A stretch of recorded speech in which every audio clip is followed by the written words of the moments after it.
to jump on top of the box and sit on it, like to show some and sit on the box, but this stupid thing just doesn't want to be sat on today. Or just 2 seconds after I just made the video for Broken Tuber Gaming. What's up, guys? BTG Vlogs here, and today I left the freaking door open. Let's go close that.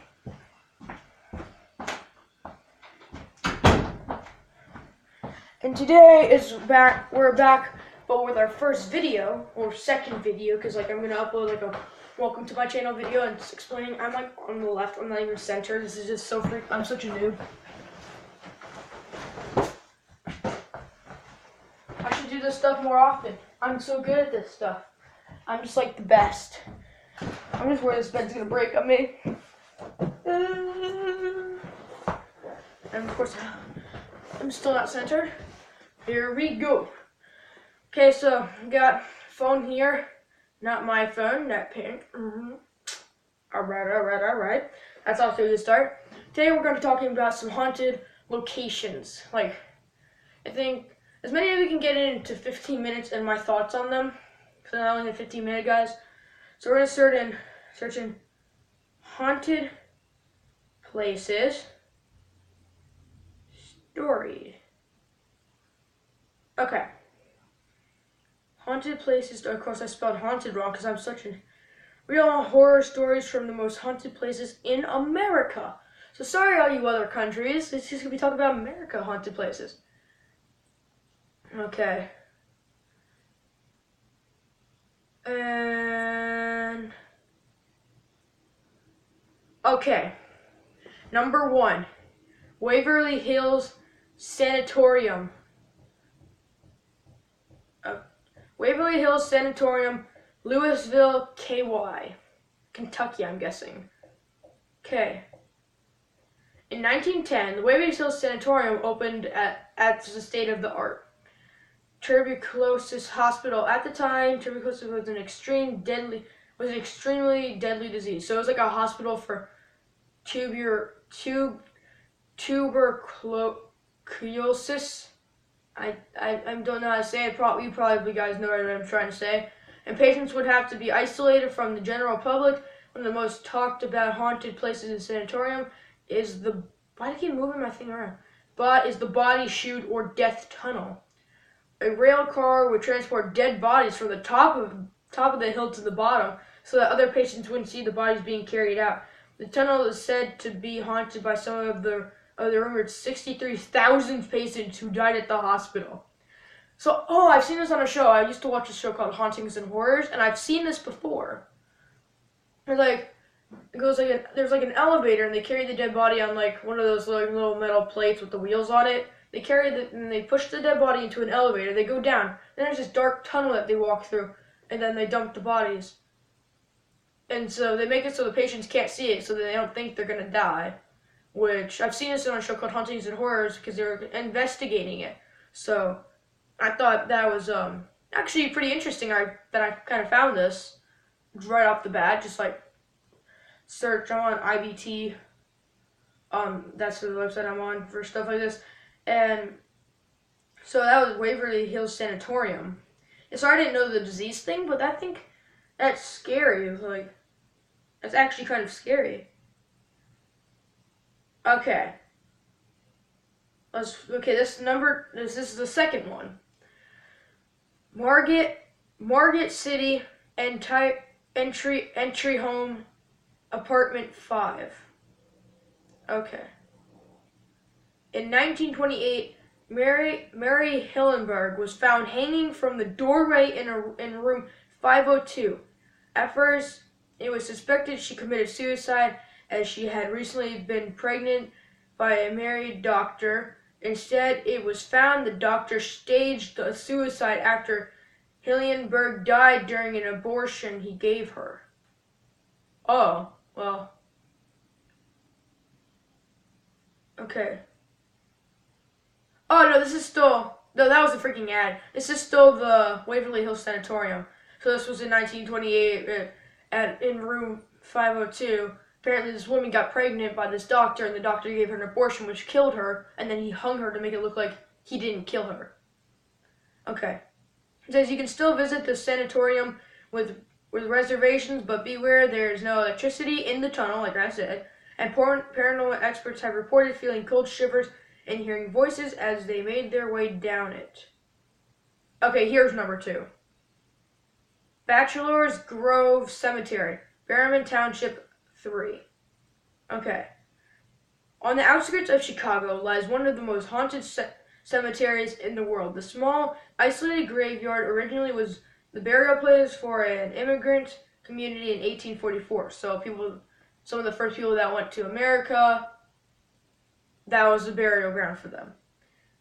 In 1844, it is rumored that Al Capone, C-A-P-O-N-E, I don't know if I pronounced that right, sorry, and other gangsters would dump dead bodies into the pond next to the cemetery, although it has never been verified. Satanists are also known to have met in this desolated area to perform black magic.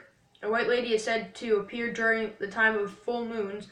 A photographed image of her even appeared on the cover of the Chicago Sun-Times in 1991. Ghost hunters have searched the cemetery and reports seeing numerous erratic orbs, which is like if you take a picture with your phone in a haunted area, you can see those like little white circles, which are ghosts, which they believe is proof of a ghostly presence. It's like areas that the ghost has been, or recently has been. The road to the cemetery has since been closed due to vandalism. Police fine teenagers and ghost hunters alike $100 for trespassing here. So if a teenager, or I guess just teenagers, I can just waddle on in because I'm 11. I can just waddle on in and get no fine, yeah. Even though I wouldn't because I'm not brave enough. So they give teenagers $100 fines and ghost hunters $100 fines. Why would they do that? Ghost hunters can purify the area. Okay. Number 3. Eastern State Penitentiary, Philadelphia. Okay.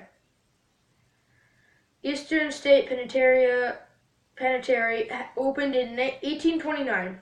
As first a solitary confinement prison, prisoners were alone at all times, and when inmates were transported, they were even covered with hoods so they could not see any other inmates. The solitary confinement is believed to have driven prisoners crazy. Overcrowding soon ended the solitary system.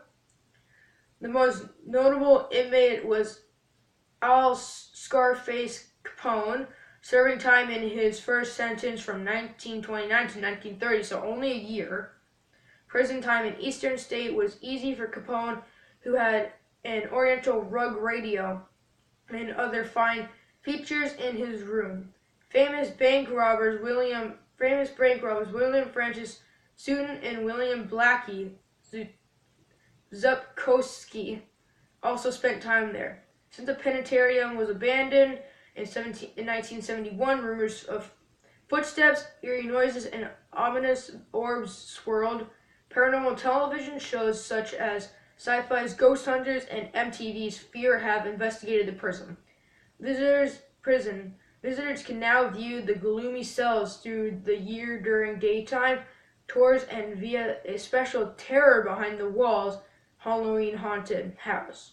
You can schedule a tour at the Eastern State Penitentiary's official website. Sorry, I can't speak today because I'm like that. So that's a little bit scarier. Like a little abandoned prison that has dead inmates wandering around. So you just walk in, you see a prisoner like, my neck has been chopped. I got an axe to the neck. I'm going to waddle towards you, and then I'm gonna rock. Yeah, that was okay.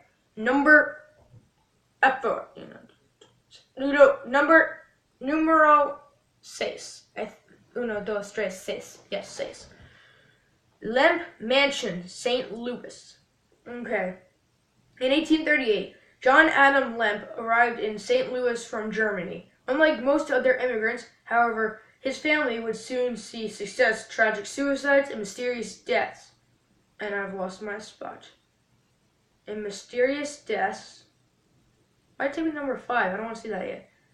And freaking mysterious deaths in 1870s. The Lemp family was the symbol of wealth in St. Louis, owning a brewery that covered 5 blocks. The first suicide occurred in 1904, when William Lemp, John's son, killed himself after the death of his favorite son 3 years earlier. 3 of William's children also committed suicide. William's daughter Elsa killed herself in 1920. Wow, this family is just full of killing themselves. In 1920, her brother William Jr. shot himself years later when the business went under, and her brother Charles shot himself in the basement in 1949. People are just in that family are just in the freaking John Adam Lemp. The Lemp family are just shooting themselves all over the place. In 1970, the only remaining son and the only one to die of natural causes passed away and had his caretaker destroy all family heirlooms. The estate was sold and turned into a boarding house, although many boarders were too scared by the voices they heard to stay there very long. So people, like 20 people killed themselves and one died from natural causes there, and then they just turned it into a boarding house. Well, I guess I could just, okay, the box went down. Okay. Yeah, alright. The mansion has since been turned into a, so no one's, they were too scared by the voices they heard to stay there very long, so people just kept leaving right away because they were too scared by the voices. The mansion has since been turned into an inn and restaurant, which has paranormal tours, murder mystery, dinners, and Halloween parties. If you dare to enter, beware of the Lemp family, who paranormal hunters believe never left. The Lemp Brewery was also converted into one of America's scariest haunted houses. Okay, well that's scary as crud. It's time for the last one, the 5th and final one. The Myrtilus Plantation, St. Francisville, LA. The Myrtilus Plantation was built in 1796 by Gen. Gen. Okay, whatever. David Bradford, and was the site of as many as 10 murders. As legend goes, Chloe, a slave on the plantation, had one of her ears chopped off by her master for eavesdropping. Chloe sought revenge by baking a poisonous cupcake intended for her master. The plan didn't work as intended, as she killed 2 of her slave's master's daughters. Chloe was then hanged for her crime by other servants. Chloe and the girls she killed still haunt the grounds of the plantation to this day. Chloe can be seen with the same turban she wore when living to hide her missing ear. Researchers haven't been able to prove that a slave named Chloe ever existed on the plantation, but don't tell that to ghost enthusiasts. Today, guests can stay and eat in the same house Chloe presumably haunts. Guest rooms will cost braids sold between $115 and $230 a night. Guests can also take mysterious night tours and historic, less scary tours in the day. Well, that's all 5 I have for today. Apparently, that's all it says I have. So, yeah, that was... Some of these things are actually pretty scary, but, yeah, I'll have to visit a spot like this that's before and see if there's any around me. Maybe I'll visit, like, a haunted graveyard or something. Take pictures and stuff. So, thank you all so much for watching. It's like, Chloe... before I go, I just want to explain this kind of, because I know I'm a freaking lousy reader. There's a slave named Chloe on a plantation in LA. Got her ear chopped off for eavesdropping on her master, then tried to bake poisonous potatoes for the master to kill him, but killed the 2 daughters who ate them first. Then she was hung, and now it's like the freaking Shining. Except if Chloe wasn't there, it was like the freaking Shining. Okay, well, I'd like to say thank you all so much for watching, and I will just waddle on out, and I'll see you all in the next video. Bye-bye! Bloody heck.